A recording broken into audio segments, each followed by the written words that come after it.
Friends,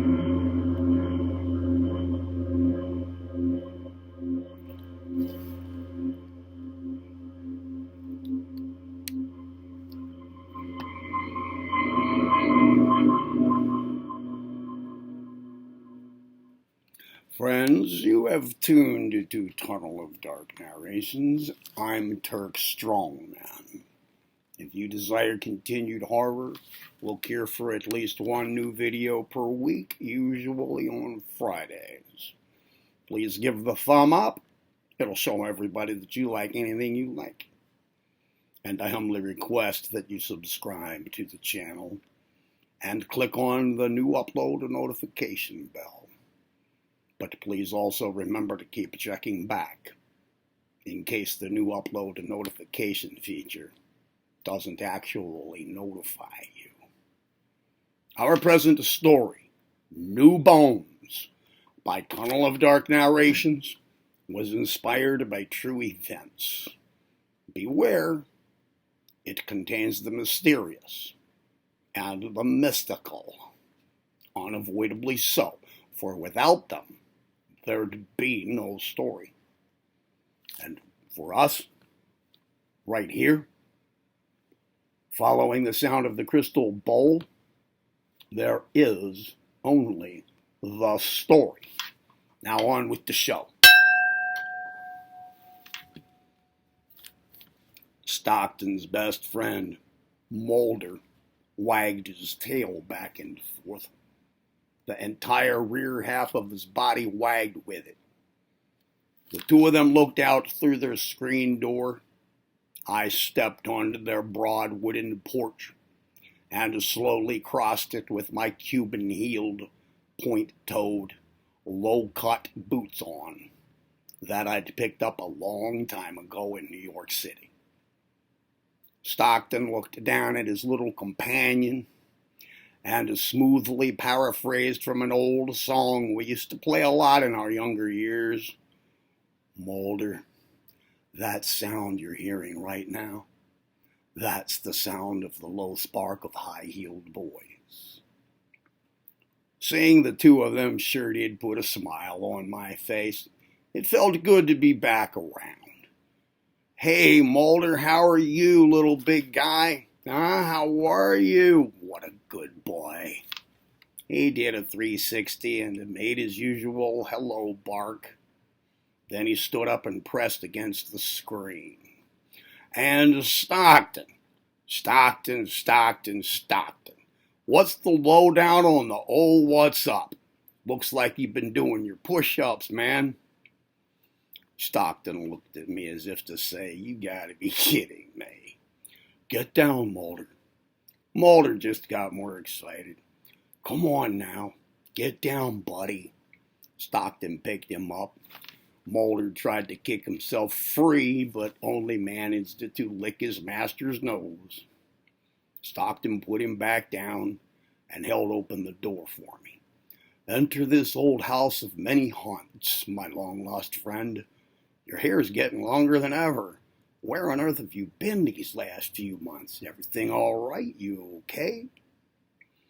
I dropped my eyelids a little and feigned profoundness.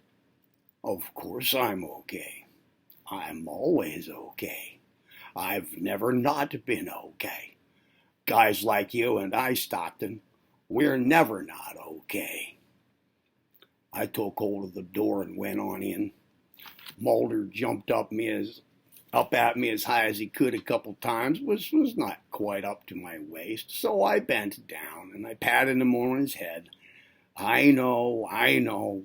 It's good to see you again too, Mulder. And he bounded back the hall. Next thing I heard him crunching on his food out in the kitchen. He's a great dog, a big personality, wouldn't hurt a flea. Well, maybe he would hurt a flea. The door closed on its own behind me. That ain't no lie, it is the truth. The truth, I tell you, we're always okay. Stockton's voice, plus his frequent references to lies versus truth, always ring with a hint of the mysterious and the mystical. Fittingly so. the firm believer that he is in things unseen, inside us and outside us alike. Come with me into the kitchen here. I was just putting together something to eat. You can join me. Still staying away from meat, I presume? Well, hell, not if it's the only thing around. What, you mean to tell me you don't have a bag of kale, a jar of whale food, and a handful of psilocybin mushrooms for their minerals, fresh on hand? I'm afraid I'm fresh out of all three. I have some bison and steamed asparagus, homegrown steamed asparagus going here, though. My mouth's watering already. Medium rare on the bison, sir, and steamed on the homegrown. 2 orders of bison and steamed asparagus, king size, he called out. All right, then. Pull yourself up a sit down and let's have a long-awaited powwow. Do tell of your latest adventures. I'm sure they're as eventful as always.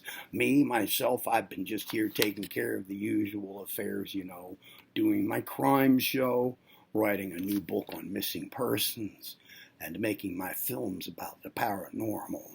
So really, what have you been doing? Well, I took a little time away.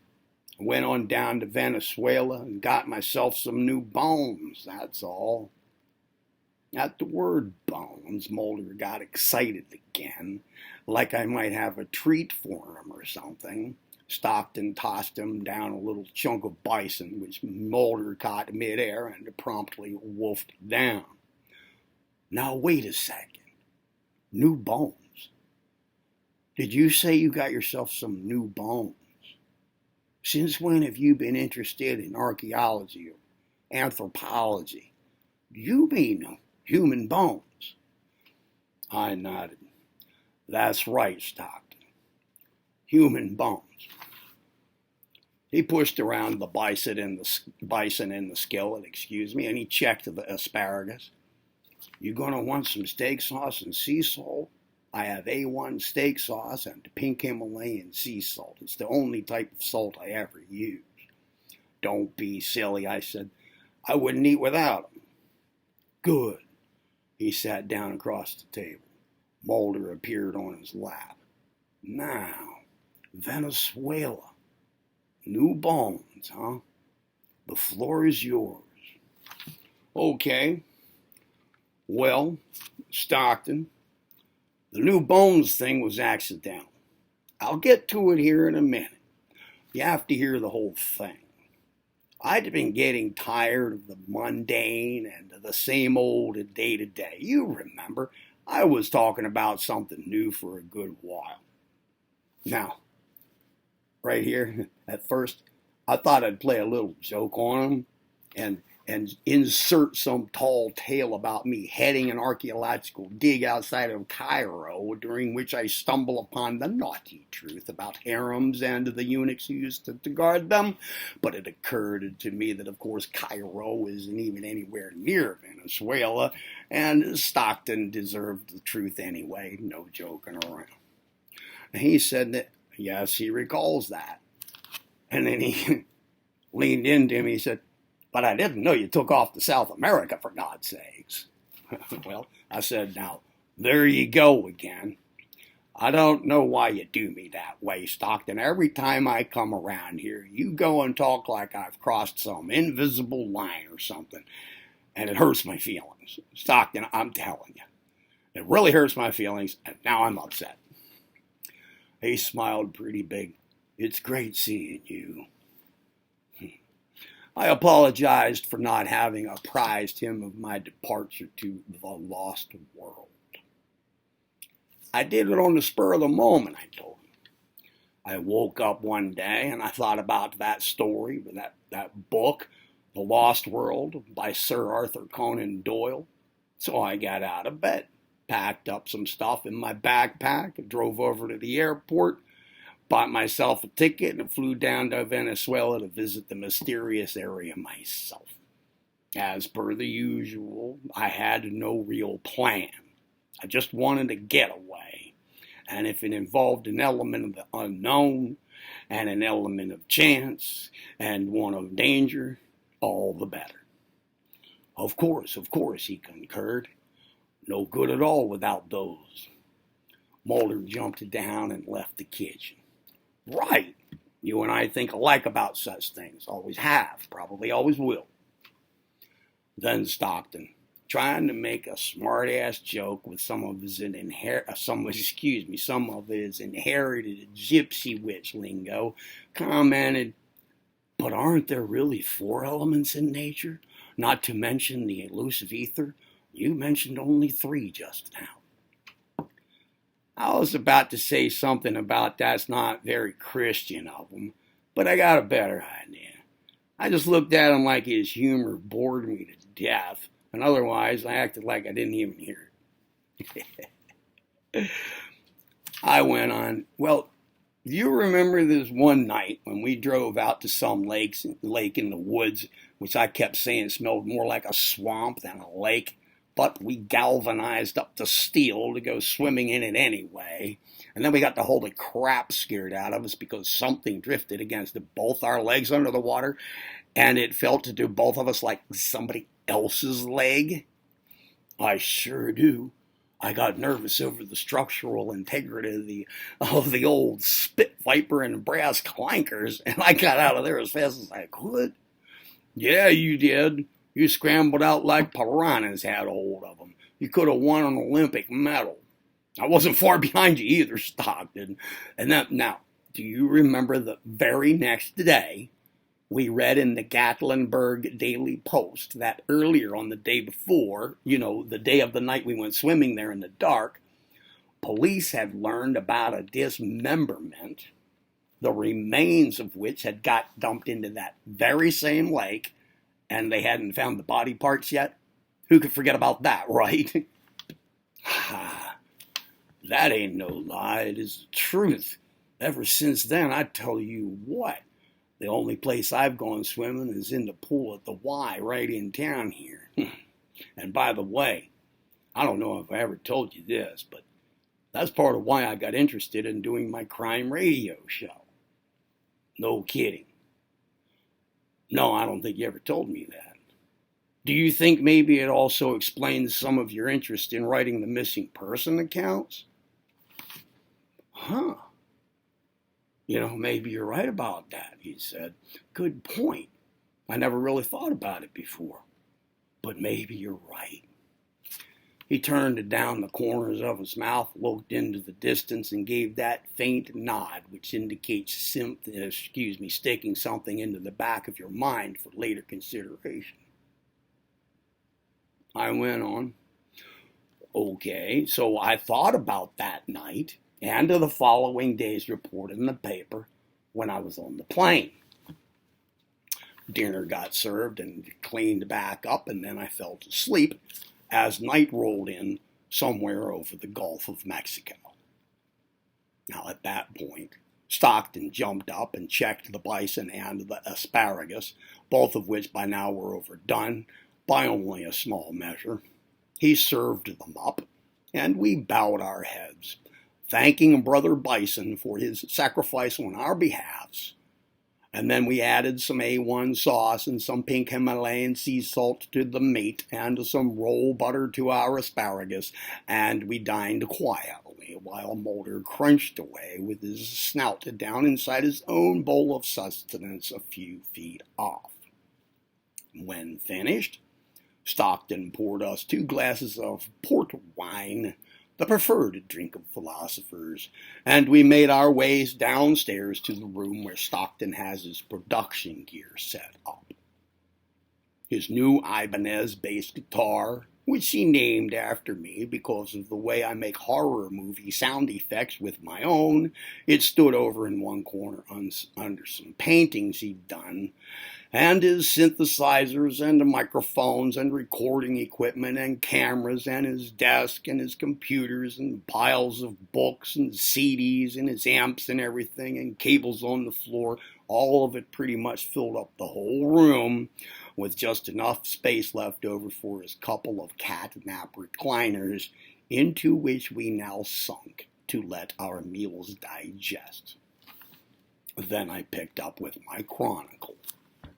So now, where was I? somewhere over the Gulf of Mexico asleep. Right. Okay. Well, I had a curious dream. A rather lucid one, I might add. In the dream, all of my teeth fell out, which in itself is, yeah, it's unsettling, but of course not unheard of. People have that dream sometimes. But then all my bones fractured and fell out too, and I could hear them breaking. Every break, Stockton, and there must have been hundreds of them by the time it was all said and done. Every one sounded like a bass drum. And then I woke up down on the floor, wedged into the small foot space. I was only in coach for the whole flight, not first class or anything.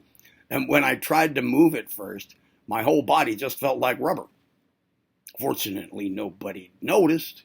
The cabin lights had got dimmed, and the woman beside me had soundly passed out. Her mouth gaped open in a grotesque way, I tell you, with her lower lip sunk back into her mouth hole like she died or whatever. And I wondered what her husband thought of that look in bed. If she even has a husband, what with that ghastly opening in the front of her head. Stockton laughed and winced at the same time, like he'd got whacked on his mental funny bone. But the thing is, Stockton, for a moment or so, I couldn't get my body to cooperate whatsoever. Felt too rubbery. And somehow I could barely even feel the presence of my body. Like something about it was missing. I couldn't figure it out. Right now I'm even guessing here at the words to describe it. I'd never felt like anything like that before. But before anybody walked by and saw me like that, thank the gods, the phenomena dissipated. And I felt my old arthritis come back into my hands, which right then I welcomed, and I could move better.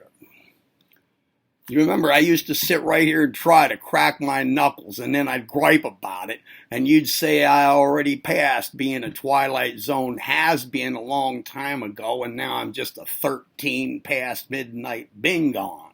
Remember? Stockton pretty much cracked up. Just drink some of your port.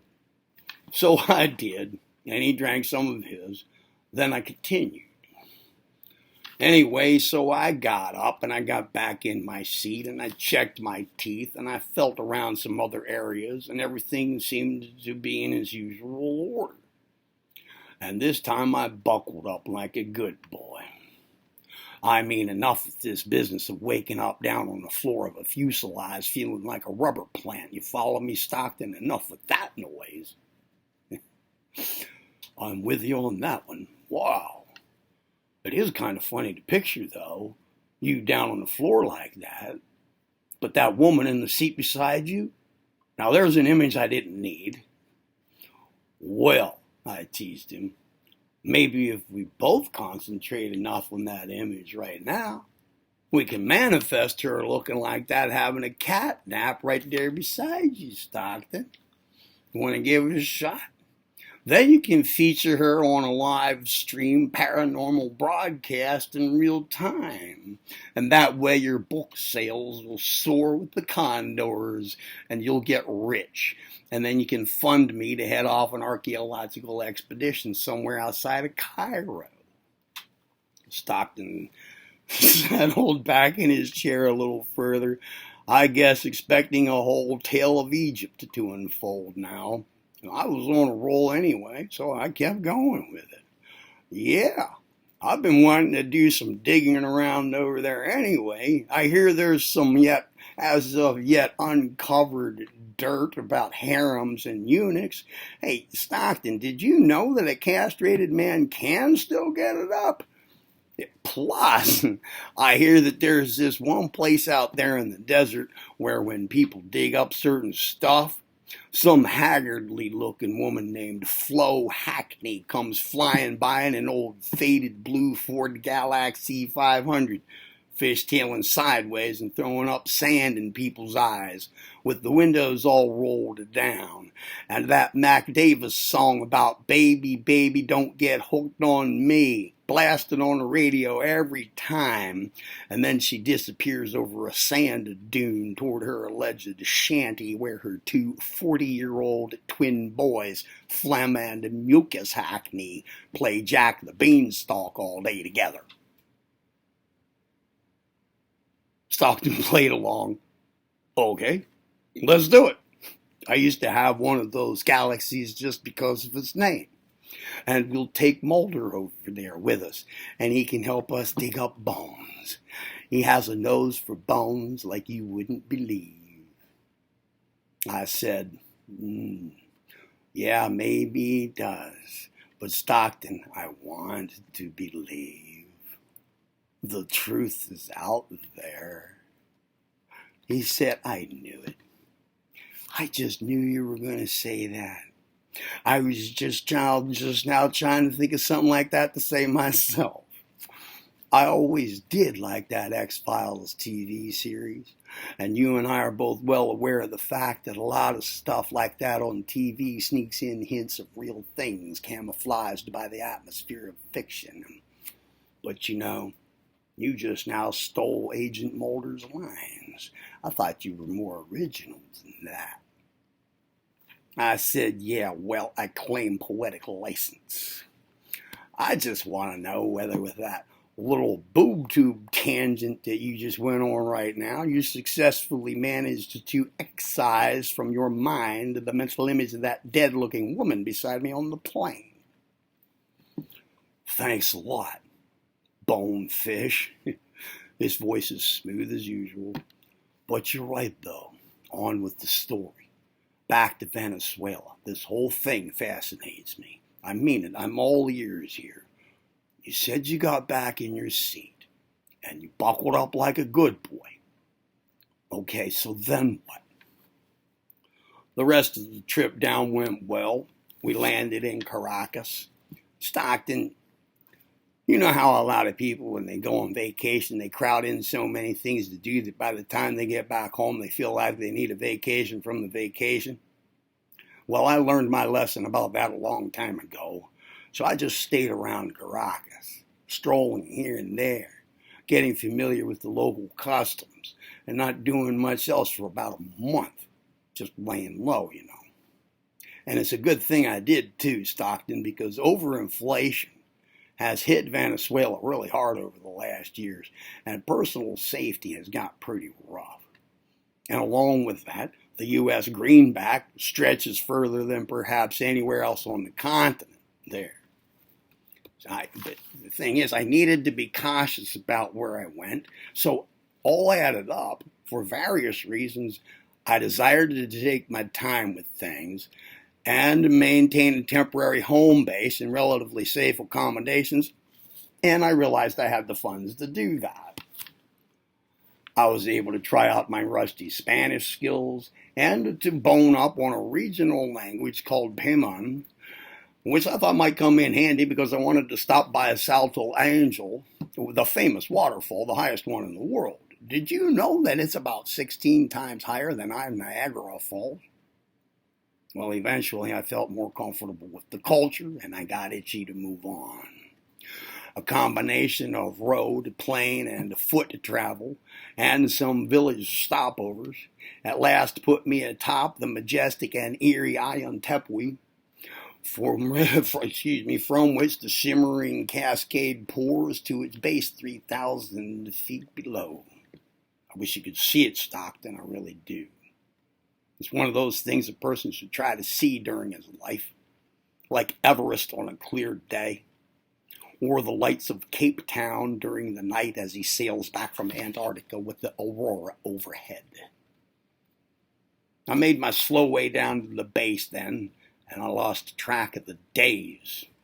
By dugout, canoe, and foot, I had no idea where. Fortunately, I had earlier also boned up on foraging the Guiana Highlands flora for food. And of course, finding water was no problem. Although the general dampness exacerbated the arthritis in my hands, for the first time ever I felt my earthly cares slip away. literally lost in the lost world. It's pretty damn cool, isn't it, Stockton? Well, all I can say is that I'm lost for words, enthralled, spellbound. Pray tell, where does the new bones part come in? Close, we're getting close. I ended up between two towering cliffs one afternoon. By then, prehistoric images, even visions, increasingly entered my mind. Everything larger than life, evolution, the powerful forces of nature, formation and transformation, the spiritual urge for all things to become more than what they are. I saw it all in motion. But moreover, Stockton, I felt it. The lost world itself had absorbed me into its own story of being and time. And now deep in a canyon, beside a narrow and peaceful water flow, I laid down on a flat stretch of solid rock at the mouth of a cave, shielded from the blaze of the equatorial sun, and I rested my eyes. Maybe I fell asleep like that. Maybe I didn't. I'm not sure. But then I heard voices speaking a language I'd never heard before. I opened my eyes and it was night. A small fire crackled next to me, and in its light I made out the wrinkled faces of three elderly men squatting on the other side of it, naked. I sat up. The three men noticed they just kept talking amongst themselves, and now and then they gestured, pointing this way and that way, and once or twice at me, and up to the sky, and over to the stream of water. Then one of them slapped his palms against the rock surface beneath us. The other two followed suit, and after that, they didn't talk anymore. The fire kept crackling, though, and the man who'd slapped the rock first, he lifted up a wooden bowl that the fire had hidden from my view up until then, and he passed it around to me. Now here I paused and I drank some more of my port. I had to ready myself for telling Stockton the main part of the whole thing. Not that it's long or anything like that, it's just that it was going to be a little hard to get it right. It was the first time I ever told it to anybody, and maybe it was going to be the last. So, beyond that, I wanted to make sure that Stockton's anticipation hit its peak. He too sipped at his glass of port, and he looked back at me expectantly, but I changed the subject. Port is the preferred drink of philosophers, you know. Oh, for God's sakes, he said, just tell me the rest of what happened. What was in the bowl? He looked like he was about to launch out of his recliner. Perfect. Oh, well, Stockton, I know you know about the age-old religious and ritual uses of certain natural substances to instrument depth of mystical experiences, such as during tribal rites of initiation from boyhood into manhood. Well, maybe what was in the bowl was something like that. Probably, though, I'll never know for sure. But I can tell you this. I took the bowl, and at first I just held it up to my nose. The smell of it reminded me of a woman's menstrual fluid. And yet not really offensive. At least not to me at the time. But it was just as potent smelling. Metallic, fishy or seaweedy, and earthy all mixed together. Interesting. So what did it look like? Well, it was a little hard to get a good look at it in the dim and shifting light. But from what I could make out, it looked like a grayish-green glob of paste. And at moments also with a hint of reflective crimson, depending on how I tilted the bowl. And there was only a little of it in there, a little smaller than a golf ball. I remember thinking to myself, If this is food, then it's a pretty small portion. Probably a native power food, like microalgae is, you know?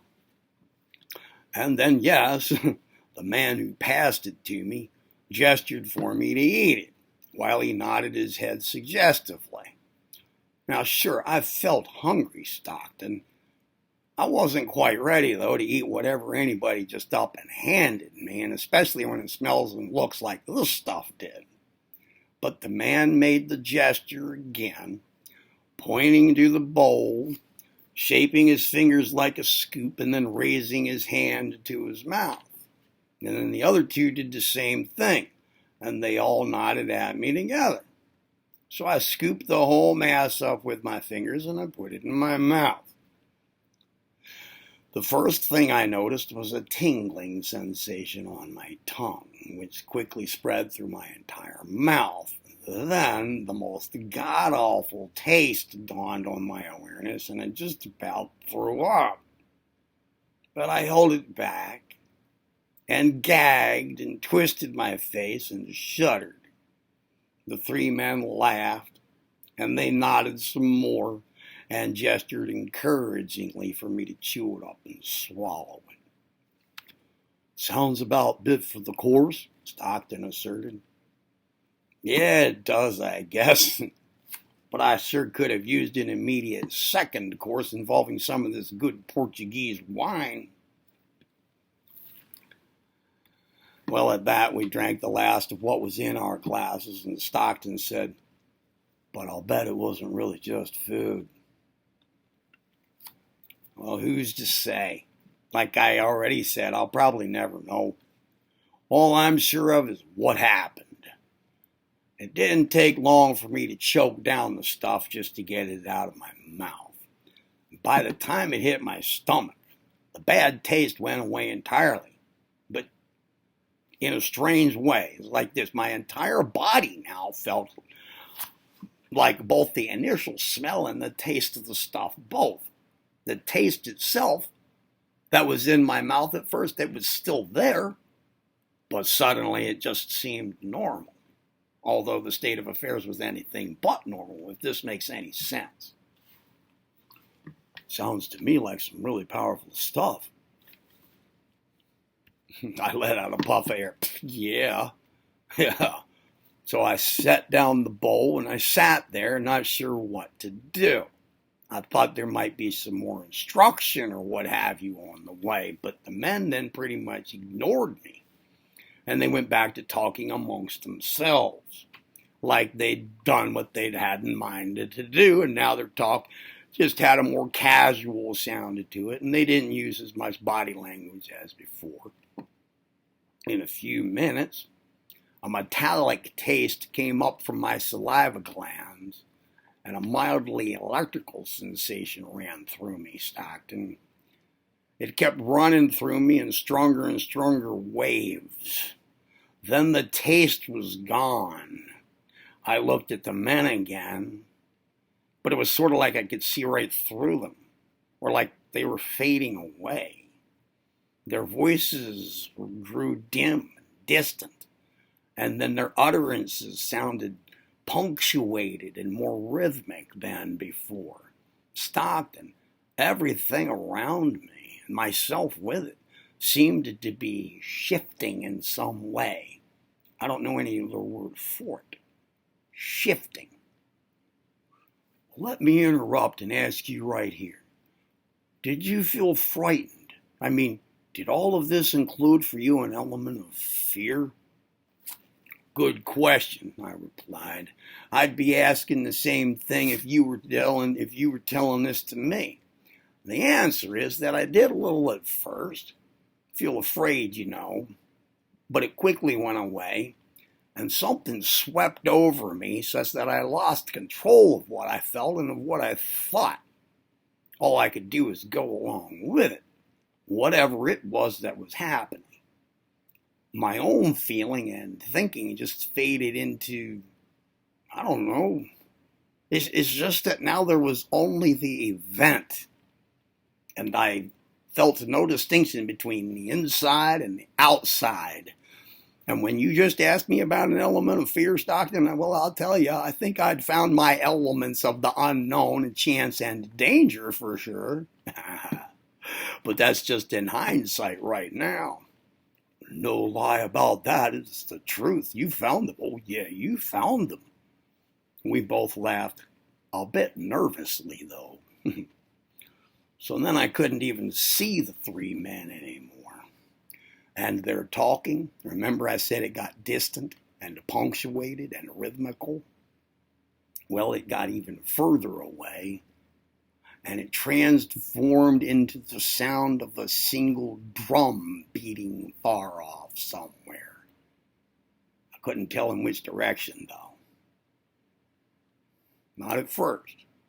I laid it down on the hard rock surface beneath me. And soon the drumming sound came from all around. And then it got louder. And then I heard water, too. The sound of water, well, really just a liquid sound. Like the sound of the idea of water. Or of all liquids rolled into one. It came from all around me. It did, too. It came from all around me. And then wind blowing. But I felt no wind. I just heard what sounded like wind. And it got pretty loud. This was all happening at once. In fact, in another moment, I wasn't even sure if these were sounds at all. Maybe they were just ideas, and I could hear the ideas. Maybe this was the language of the lost world, but even more primal than its language of images and visions that I'd experienced on previous days. Laying there, I looked straight up. The stars looked especially bright, but I could make out dark forms moving through the air far overhead. Silhouettes, rapidly soaring silhouettes. Then I felt water beneath me. No more rock, but water. It rose and carried me with it. I floated on it effortlessly. However, in the darkness, I had no clue whither I was bound, nor did I even wonder over it. It wasn't a question to ask, you know. It didn't matter in the least. Nothing like that mattered. More important things mattered. Things like liquid and wind and the earth and the force of life itself, which animated them, which vibrated in them, which moved them, and me along with them, or them in me, and I was everywhere in them. And then I saw little fires rise up around me and go away again. Here and there they sparked to life and then died right back out. The water on which I floated felt warm and soothing. And I rushed when it rushed, and I slowed when it slowed. Sometimes it felt thick and viscous and heaving like volcanic lava, and other times it felt like an ocean current. The wind sound roared now, and my spirit cried out with it and was carried away. Flames of fire licked the sky, and then I didn't even feel the water beneath me anymore. I just rode with the wind. That was really just a sound so ancient that it was the sound of the cosmic motor running, playing an unfathomably deep note. The note that gives birth to all other notes, and to all things in their turns. I perceived no beginning or end to myself or to anything else. But that creation and destruction are simultaneous parts of one thing, of being itself, always right now. And yet also that beyond even being itself is the real, eternal, and infinite. That which just is, regardless of the water and the wind and the earth and the fire. That eternal and infinite is upon which the force of life in all things depends for its existence. I saw all around me transformation, Stockton, transformation. I saw the towering cliffs surrounding me, and I could see inside them and through the whole world. I watched as every atom fell away one by one and got replaced by new ones, everything moving in rhythm. Slowly, the sensation of the water turned to that of solid earth, but still I sensed a heaving and a flowing. Then it settled, and I found myself on solid rock again. The thunderous sound of wind subsided and turned again to drumming. I laid there on my back, wherever there was, and again I saw the dark forms crossing beneath the stars. I couldn't see the monumental cliffs around me anymore, though, just darkness there, but I could feel their presence as plainly as I could the surface upon which I laid. And both began to vibrate with the drumming sound. It sounded and it felt like all of creation was coming apart at its seams. Yet still the stars and the soaring shapes and an occasional lick of fire overhead. And then I sensed a calling to me. In the sound and the vibrations, Stockton, a calling through the elements, from empty space that is the womb of nature herself. Stockton, please listen to me here. A calling to give her back my bones. And who am I to argue with her, the mother of all things? What had I to do but to will in the direction of her desire? I voiced my consent to her silently, and even as I voiced it, the shaking of the mighty rock increased and threw me into the air and down again. Over and over it threw me into the air and down again. Fire in the sky lit up the earth, and the sound of falling water entered my ears from afar. The beat of the drum grew even louder, and with each of its beats my body hurled up and smashed down upon the rock beneath me. Like a rising and falling wind, it tossed me about, and I felt my bones crush against the earth. Over and over, hundreds of times, I struck the solid earth. And each time I did, my bones pulverized even more. I felt them turn to dust inside me. And yet, Stockton, I felt no pain. No pain, Stockton. I felt the destruction of my bones, but no pain. I did, however, feel the most exquisite dread. No fear, mind you, not fear. Exquisite dread. The exquisite dread of the ever-present instant interval between creation and destruction and destruction and creation. And then everything grew still, except for the flames licking the heavens and the dark forms soaring above between the heavens and I. I laid there unable to move. My body felt like rubber, like back on the plane, but not from a dream this time. And this time I liked it. And even if I could have moved, I wouldn't have. I watched the dark forms overhead, and I saw that they were the Andean condors, the great watchers over the lost world, circling high up in the night sky.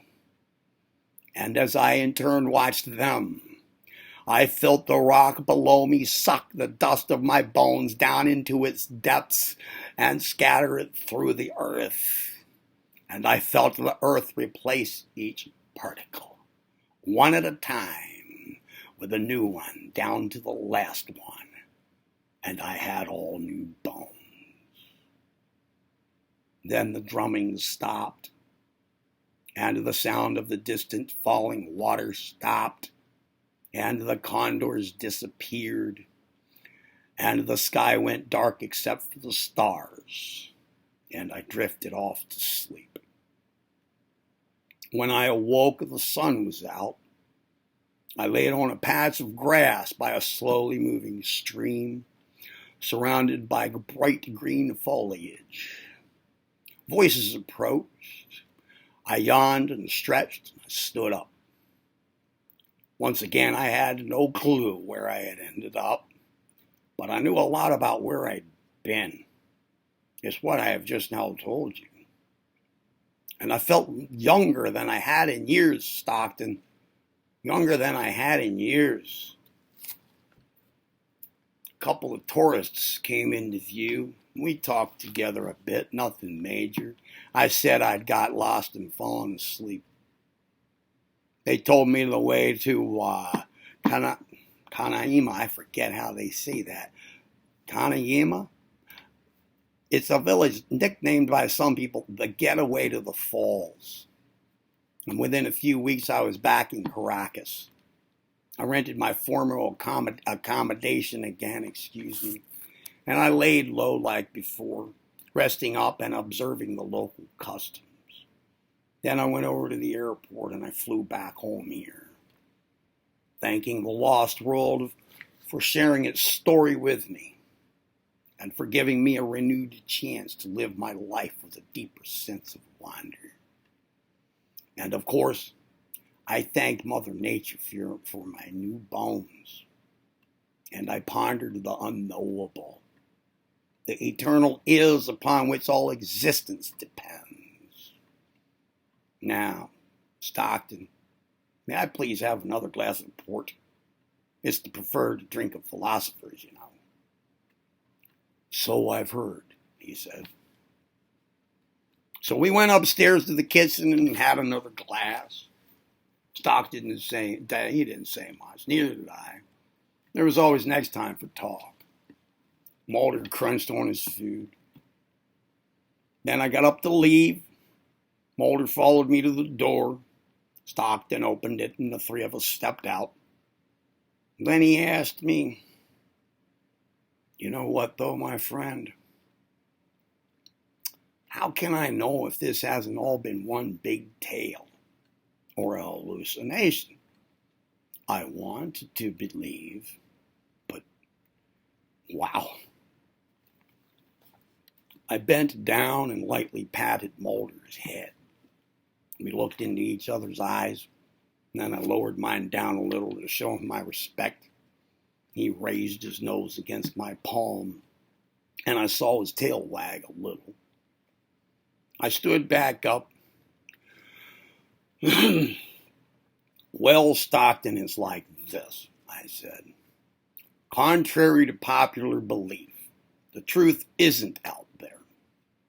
It's right in here. And I held up my hands, and I grinned. I cracked all of my knuckles, one at a time. And while I did it, Stockton's eyes went from my hands up to my own eyes, and then back down and up and down again, getting wider each time, as though a miracle were happening right then and there. So, he said, it ain't no lie. It is the truth. You know, I'm beginning to believe you're some sort of mystical urban shaman who's tapped into some delightfully strange magic. You keep doing those push-ups, man, I told him, and I'll see you around the mountain. He held his head up a little more, drew in a deep breath, and waved. Then I turned and crossed their porch, my boots making that sound again. I got on my motorcycle, an old Indian, and rode off down the lane. Mulder ran along behind for a short distance and then just watched. I slowed down for a second, reached into my pocket, and tossed back a little toy bone I'd been saving for him. Then I put some wind in my hair. Beyond that, as per the usual, I didn't have any real plan.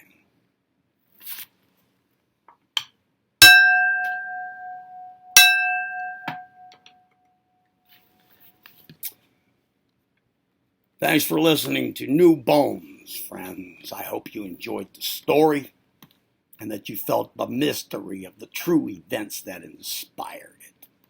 I would really appreciate it if you give the story a big thumb up below the video. And I welcome your comments further down. I just ask that when you write them, you keep an open mind and respect others. I plan to open the way soon for you to submit your own stories here for narration. If you like this channel, feel free to support it by subscribing to it.